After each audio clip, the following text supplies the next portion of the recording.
How to create endless motivation and stay on track. The first thing I want you to know is that if you're watching this right now, you are motivated. If you've joined my free group, you've essentially seen an ad, clicked on an ad, you've then joined the group, you're now watching this video. Or if you're on YouTube and you're watching this on YouTube, wherever you're watching this, you have searched this out. You are motivated. You are wanting to see results either with your weight loss, your body, your confidence, whatever it is. Okay. However, if you're feeling unmotivated, from my experience, so we've helped close to 500 women in the last couple of years. Most of them, nearly all of them, before they worked with us, told us they're no longer motivated. They struggle with motivation.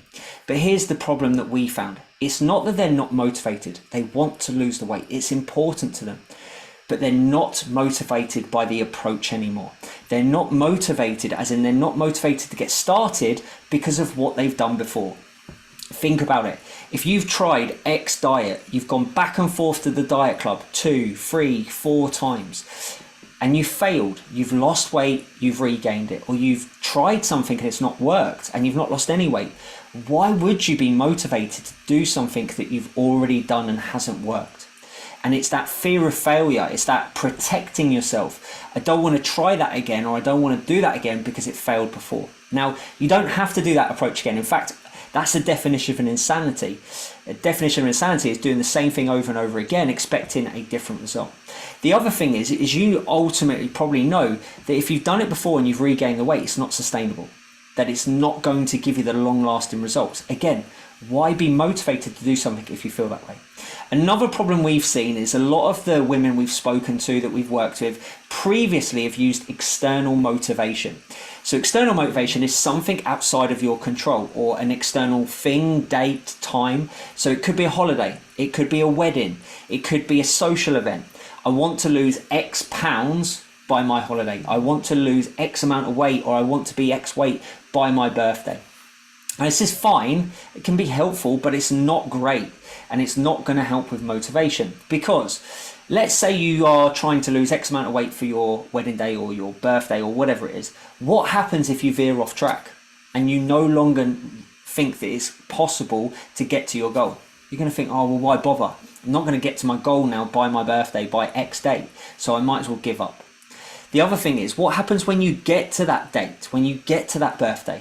Then what? You've lost the motivation, the reason for wanting to do it. However, what we would recommend and what we do with our clients is we really dig into their internal motivation. What is the deep-rooted reason for wanting to make healthy choices, to change your lifestyle? And we try an approach called the 5 whys. Try it yourself. Ask yourself, why do you want to lose weight? Or why do you want to drop dress sizes? Or why do you want to eat healthier? Why do you want to improve your overall health? Now, it might be to feel more confident.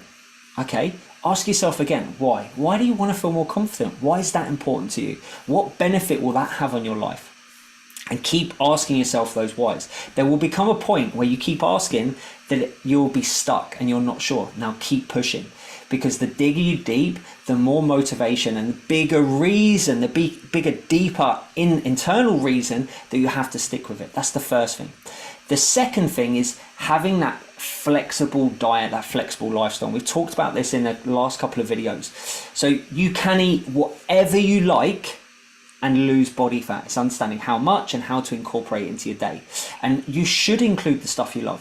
Think about it. If what you're doing is enjoyable, it means you can go out for dinner with friends, you can go out for dinner with your partner, you can have a social life, and you can still see results. How much more motivated are you going to be to do it?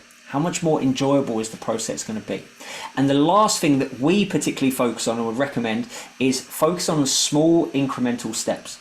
Most approaches, most diets, you have a current diet and a current lifestyle. You start a diet or a program and they ask you to change everything. You've now got to drink X amount and do X amount of steps and eat this and not eat that. And you've got to do this as well and this as well. Well, think about it. As humans, we have a negativity bias, which means as soon as we fail something, we focus on the negative. If you've got a whole list of things that you've got to change or got to do, you're increasing the chances of failure, which means you're then more likely to focus on the negatives, feel like a failure and want to give up. And that's going to negatively impact your motivation.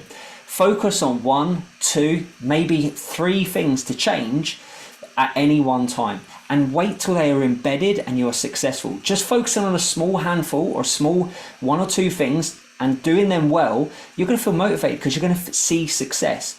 You're going to see that you're doing something really, really well. So I hope these tips really help. But the last thing I want to say is, if you're relying on motivation, you may always fail, because motivation is fleeting. I don't wake up every day motivated to go to the gym or motivated to go to work. And I don't know anyone that does wake up every single day motivated. So if you're relying on motivation alone, then there's going to be days where that's not present. There's going to be weeks where it's not present. So actually focus on discipline and focus on the reasons why you're doing this. So it can ultimately be a problem with self-worth. If you don't value yourself enough or care about yourself to do what's best for your future self, then that's where we also have a problem. I hope this helps. If you've got any questions, as always, leave them below.